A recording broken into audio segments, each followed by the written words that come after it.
ফরিদপুরের ভাঙ্গা উপজেলার কনিকান্দা প্রভাতী কিন্ডারগার্টেন স্কুলের উদ্যোগে আনন্দ উৎসব মুখর ঈদ পুনর্মিলনী অনুষ্ঠান সম্পূর্ণ হয়েছে। উক্ত ঈদ পুনর্মিলনী অনুষ্ঠানে শিক্ষক, কর্মকর্তা কর্মচারী, শিক্ষার্থী এবং স্থানীয় গণ্যমান্য ব্যক্তিদের স্বতঃস্ফূর্ত অংশগ্রহণে মিলন মেলায় পরিণত হয়। স্টাফ রিপোর্টার মোহাম্মদ জামাল উদ্দিন জানান, স্কুলের প্রতিষ্ঠাতা মোকারেস মাতুব্বর ও সভাপতি ফখরুদ্দিন হাওলাদারের দিক নির্দেশনায় এবং ম্যানেজিং কমিটির সার্বিক সহযোগিতায় অনুষ্ঠানটি সম্পন্ন হয়।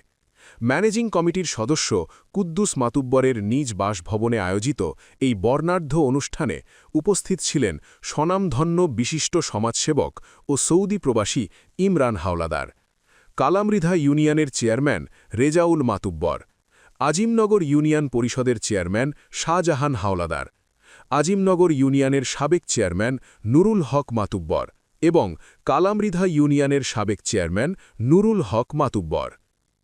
কিন্ডারগার্টেন অ্যাসোসিয়েশন BKA এর অর্থ সম্পাদক আনোয়ার হোসেন, সহসভাপতি আতিয়ার রহমান। এ সময় স্থানীয় গণ্যমান্য ব্যক্তিবর্গ বাবুল হাওলাদার, শাহাবুদ্দিন হাওলাদার, দুলাল মাতুব্বর, শিশু হাওলাদার, জহুর আলী হাওলাদার, শহীদ হাওলাদার, হালিম মাতুব্বর, আহাত মাতুব্বর, আলেম হাওলাদার এবং এরশাদ মেম্বর সহ আরও অনেকে। ঈদ পূর্ণমিলনী অনুষ্ঠানের আগত অতিথিরা বলেন, এলাকার 2 কিলোমিটারের ভিতরে কোনো শিক্ষা প্রতিষ্ঠান না থাকায় কোমলমতি শিশুরা শিক্ষা থেকে প্রায় বঞ্চিত।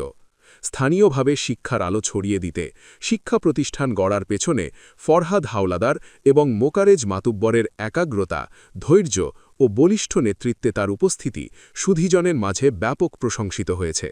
স্কুলের পরিচালক মোহাম্মদ ফরহাদ হাওলাদার বক্তব্যে বলেন, একসময় এই এলাকায় স্কুল না থাকায় শিশুদের অনেক দূরে গিয়ে পড়াশোনা করতে হতো। যাতায়াতের সেই কষ্ট লাঘব করতেই আমরা হাতের নাগালে এই স্কুলটি প্রতিষ্ঠা করি। এবার এই স্কুল থেকে 20 জন বৃত্তি পরীক্ষার্থীদের মধ্যে 9 জন কৃতকার্য হয়েছে। বর্তমানে শতাধিক শিক্ষার্থী আছে এই প্রতিষ্ঠানটি। উপজেলা শিক্ষা অফিসের নির্দেশনা অনুযায়ী মানসম্মত পাঠদান পরিচালনা করা হচ্ছে।